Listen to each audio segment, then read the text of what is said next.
You just said that fear is the friend of fascism. Isn't it also the friend of fundamentalism as well? Sure.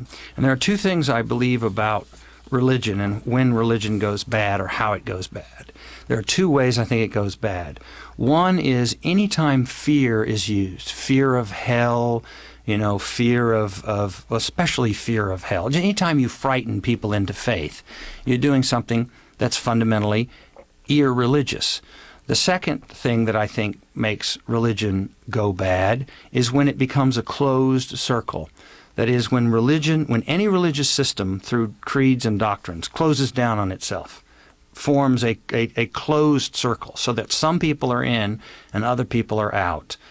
The purpose of religion is always to move like concentric circles, expanding and bringing more and more people inside the love of God and love of neighbor. And you can do that if you're a Jew or a Muslim or a Christian or a Hindu or a Buddhist.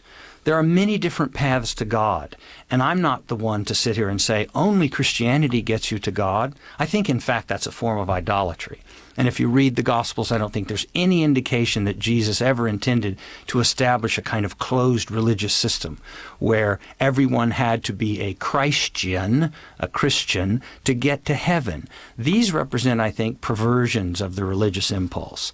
And when it comes to fascism, I put in the last chapter of my book, Christian Fascism and the War on Reason, the 14 characteristics that a nation is going fascist, and they're very brief. They'll send a chill down the spine of your listeners. This is from Lawrence Britt, political scientist, and he published this a couple years ago in The Guardian.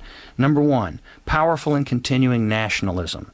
Number 2, disdain for the recognition of human rights. Number 3, identification of enemies and scapegoats as a unifying cause. Number 4, supremacy of the military. Number 5, rampant sexism. Number 6, controlled mass media.